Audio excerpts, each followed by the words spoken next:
Hi, welcome to Public Art Fun Facts, a series where we introduce you to public art around the city of Hillsboro. I'm LeAnn, one of the public art staff members here for the city, and I'll be your tour guide as we explore some of the amazing artwork that Hillsboro has to offer.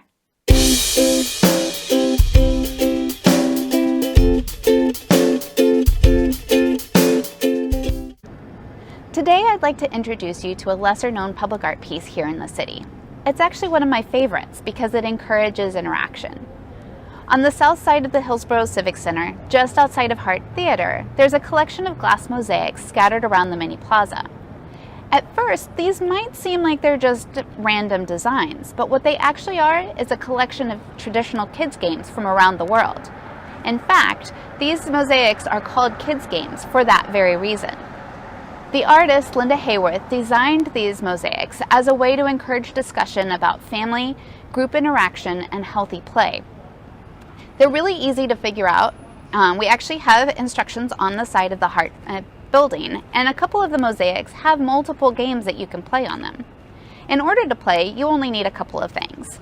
First, a plastic bottle cap, which you can design and decorate so that you know which one is yours.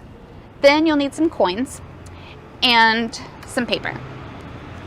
Also, it really is helpful if you have a couple of friends. In fact, I brought a couple of friends with me to show you how to play the games. This is Chris, Nico, and Miles. Say hi, guys.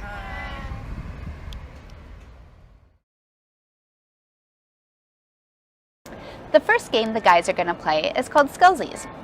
It's a traditional American game from the 1920s that was often played on the sidewalks by kids in large cities like Chicago, New York, or Boston.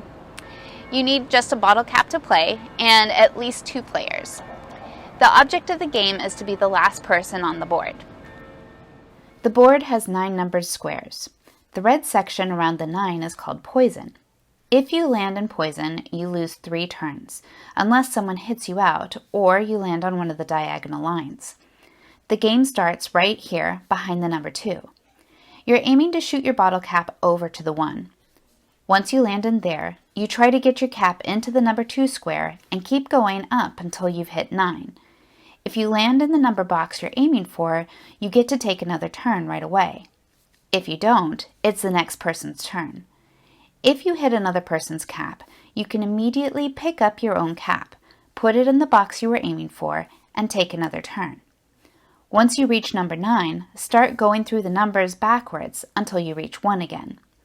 Once you're back at 1, you become poison. Your new goal is to knock other players' pieces off the board, so they're out of the game. The last person with the bottle cap still on the board wins.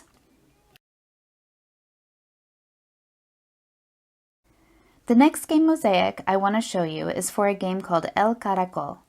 This is a type of hopscotch game that is played in many places in Europe, North America, and South America.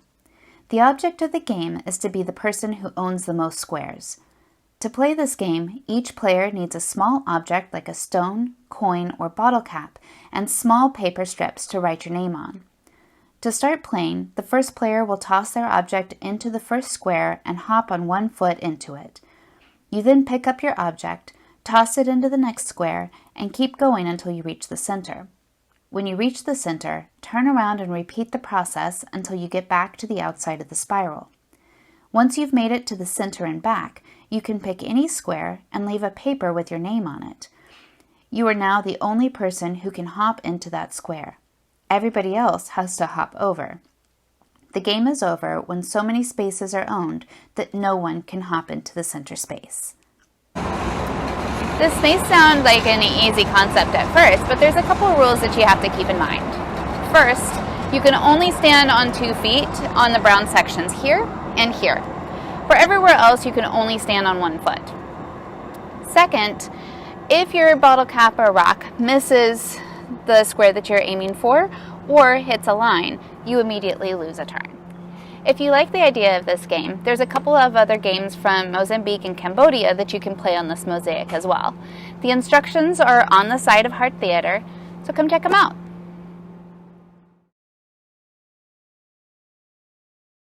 The last mosaic we're going to look at has 2 different games you can play. One is from Mexico and the other one is from Portugal. We're specifically going to look at the game from Mexico, but the Portuguese instructions are on the side of the Hart Theater building with the rest of the game rules. So this is a traditional coin toss game that originated with the Aztecs. Early Spanish explorers observed Aztec warriors playing official competitions of this game. The winners of these competitions would be awarded bars of gold because it's such a challenging game. While we don't offer any official prizes, I think you'll still enjoy the game. The object of the game is to get the coins into the center of the target square. The person who receives the most points wins. You'll need 5 or more coins to play. The game is played in 3 rounds. To play, you start by standing at this close line and toss a coin aiming for the center of the square. If your coin hits the center, you get 5 points. The next color equals 3 points, and the outside color gives you 1 point. Once you've thrown all your coins and added up your points, it's the next person's turn. The second round is done at the middle line, and the last round at the farthest line.